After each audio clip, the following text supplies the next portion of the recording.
আসসালামু আলাইকুম, সবাই কেমন আছেন? আমরা আলহামদুলিল্লাহ ভালো আছি। আজকে একদম কিচেন থেকে ভিডিও করতেছি।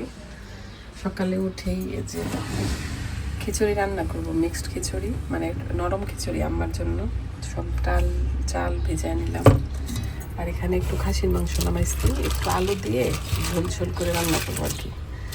এই যে, আর এদিকে গার্ডেনে গেছিলাম সকালে গিয়ে, এত মানে গার্ডেনের তো যত্ন হতেছে না, এত রোদ উঠছে, পানি দেওয়া হয় না, একদম সব কিছু একদম বড় হয়ে টয়ে। যে বেগুন নিয়ে আসছি, ক্যাপসিকামগুলো কেমন জানি হয়ে গেছে। যে ক্যাপসিকাম আনলাম, অনেকগুলো টমেটো আনলাম, চেরি টমেটো, মরিচ, এগুলো।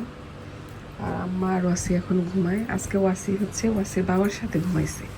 সে মধ্যরাতে হঠাৎ করে উঠে চলে আসছে আমাদের কাছে। তারপরে আমি বলি, তাহলে তুমি তোমার বাবাকে, মনে হয় বাবাকে মিস করে, অনেকদিন ঘুমায় না একসাথে। তো বাবার সাথে ঘুমাইছে, আর আমি পরে আম্মার সাথে ঘুমাইলাম। আর এই আমটা কালকে নিয়ে আসছে ওয়াসির বাবা। সবচেয়ে মজার ব্যাপার হচ্ছে, এই একটা আমের দাম নাকি 10 ইউরো।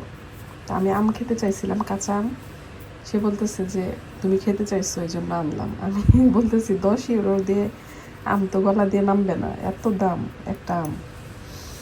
যাই হোক, কিন্তু আমগুলো মজা আছে। ওই দিনও একটা আনছিলাম, ওই দিন মনে হয় আমি রিসিপ্ট দেখি নাই, মনে হয় প্রাইস বেশিই ছিল, কিন্তু খেয়াল করি নাই আর কি। এটা নাকি একেবারে কত বললো, 13 না 14 ইউরো কিলো আমগুলো। আমি দরজাটা খুলে দিচ্ছি, এত গরম, বাতাস আসতেছে একটু। আর এটা আমি বাইরে মানুষও থাকে না। আছে কি একটু দেখাই কীভাবে ঘুমায়।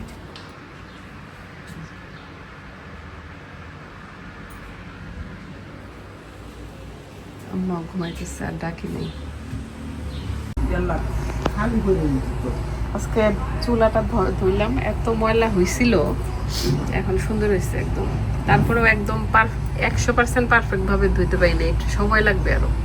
এই যে এদিকে কাগজের মধ্যেও করছে, কারণ বেশিরভাগই খাসির মাংস টাংস খাইলে অনেক ঝোল, মানে ছিটা ছিটা পড়ে। তো মোটামুটি তাও সাইজ হয়েছে। আর এদিকে খিচুড়ির জন্য সব মশলা টশলা দিয়ে রেডি করছি, এখন একদম মাখায়া বসায় দিব। এই যে আমার খিচুড়িটা মোটামুটি রেডি, এখন বাগার দিব। পাতলা খিচুড়ি করছি তো আমার জন্য।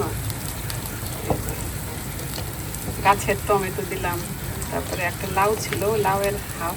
আমার কাছে পাতলা খিচুড়ি লাউ দিয়ে খুব ভালো লাগে। এই যে এখন উপর দিয়ে বাগার দিয়ে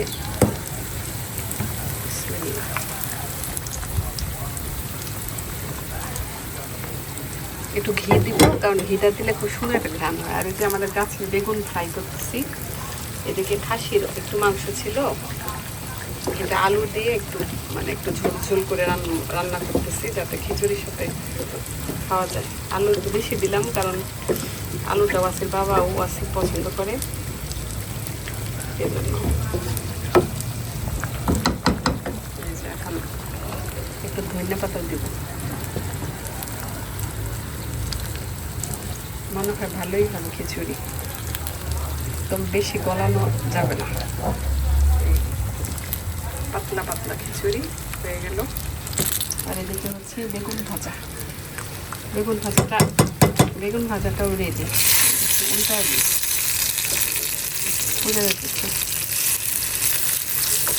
একদম মাত্র এই গাছ থেকে উঠে আনছি, তো খাইতে মজা লাগবে।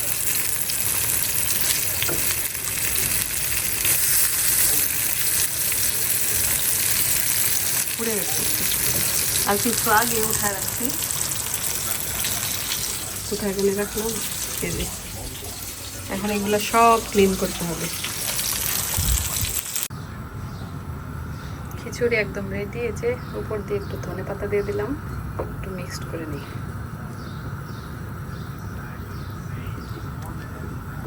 পাতলা খিচুড়িটা আমার খুব পছন্দ, আমার কাছেও ভালো লাগে। ওয়াসি বাবা আবার মোটামুটি তেমন ভালো লাগে না। এই শ্বশুরটা, আমার শ্বশুরও এই খিচুড়িটা খুব পছন্দ করত।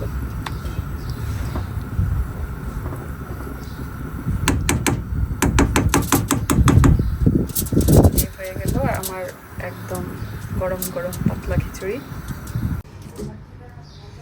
এই যে আমার মাংসটাও একদম রেডি। বেগুন করে ফেলছি, আর এগুলো সব পরিষ্কার করলাম, একদম চকচকা হয়ে গেছে এখন সব কিছু। ঘর ঝাড়ু দিলাম, টেবিল পরিষ্কার করলাম, অনেক কাজ করলাম। ওই যে ঝাড়ু, এখন একটু টয়লেটটা একটু হালকা একটু ক্লিন করে গোসল করব, তারপরে চলে যাবো। আবার আরও কাজ করছি, এই যে এই ধইনা গুঁড়া করলাম, আস্ত ধইনা ফ্রাই করলাম, ফ্রাই করে আর কি গুঁড়া করে রেখে দিছি। কাজ তো থাকে একটার পর একটা। এখন ওয়াসি খেয়ে আর আম্মাকে খাবার দিয়ে দেবো।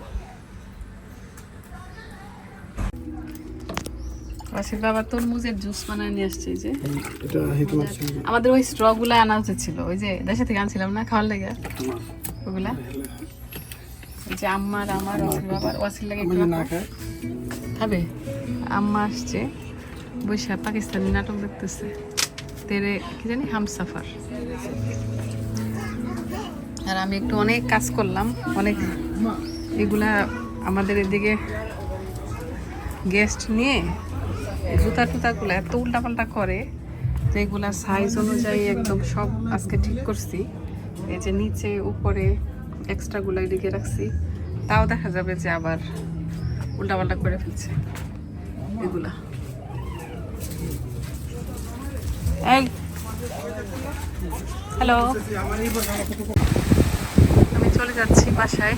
প্রচুর বাতাস শুরু হয়েছে, এই যে দেখেন একদম মনে হয় যে একেবারে কালবৈশাখী ঝড় এই অবস্থা। আজকে সারাদিনও বাতাস ছিল। এবার সামারটা আসলে তেমন একটা সুবিধা না, প্রচুর বাতাস। বাসের বাবা বলতেছে যাওয়ার সময় আমাদের গাড়ির কাছ দিয়ে যাও। তো আসলাম, আমি বলি যাওয়ার সময় একটু দেখে যাই, ভালোই লাগে দেখতে। আসলে বেশি একটা কোথাও যেতে পারি না, কারণ এখন তো অনেক বিজি। কালকে হচ্ছে আমাদের ওয়াসির জন্মদিন। এখন ওয়াসির বাবা করতে চায় না, তাও বুঝায় বললাম যে ছোট মানুষ, সব ফ্রেন্ডরা করে, দেখলে মন খারাপ করে। অসুবিধা নাই, একটু ওর ফ্রেন্ডরাই তো আসবে, আমরা তো আর ওইভাবে এত বড় পার্টি করি না। একটু ফ্রেন্ডরা আসবে, একটু কেক খাবে। ওয়াসির বাবার হাতের পিৎজা সবাই পছন্দ করে, ওই পিৎজা খাবে একটু। আর আমি একটু নিজেদের জন্য একটু তেহারি টাইপের করবো আর কি। এই যে আমাদের গাড়ি এখানে রাখছিল পার্কিং করে। আমাদের গাড়ির দুইটা নতুন কুশন কিনছে, দেখা যায় নাকি জানি না, তো এখান দিয়ে হোয়াইট কালারের। আমি যাই নাই, আম্মা গেছিল ওয়াসির বাবার সাথে।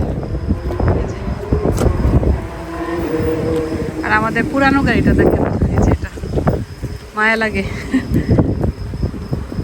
এটা হচ্ছে গাড়ি কাছাকাছি আছে। ওয়াসির বাবা গতকালকে যায় নিয়ে আসছে গাড়িটা কস থেকে, খুব মায়া লাগতেছিল। 3 দিন ছিল কষ্টে, আমি বলতেছি যে নিয়ে আসো যায়। একটা জিনিসও কত থাকতে থাকতে আপন হয়ে যায়। আসলে দুনিয়াটা অনেক মায়ার, কিন্তু মানুষ এখন মানুষেরই মায়া করে না। অনেক ক্ষেত্রে দেখা যায় যে অনেক বছর একসাথে থাকেও মানুষ ভালো করে চিনতেও পারে না, তার মন বুঝতে পারে না। আর জড় পদার্থের জন্য কত মায়া লাগে। এখন একটু বাসায় যাই। বাসায় আসলাম, এই যে তেহারির মাংস সব একদম রেডি করে রাখছে ওয়াসির বাবা, এনে একদম কেটে ধুয়ে রেডি করে রাখছে। এখন আমি মাংসটা রান্না করে ফেলবো, যাতে কালকে জাস্ট শুধু পোলাওটা মিশানো যায় আর কি। আর সেই দুপুরের খাবার তো রয়ে গেছে, খিচুড়ি, তারপরে এই যে মাংসের তরকারি।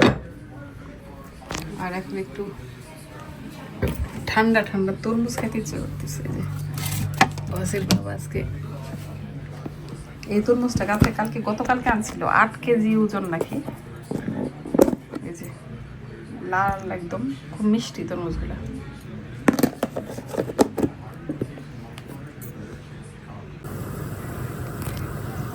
তো আমার তেহারির মাংসটা বসাই দিচ্ছি।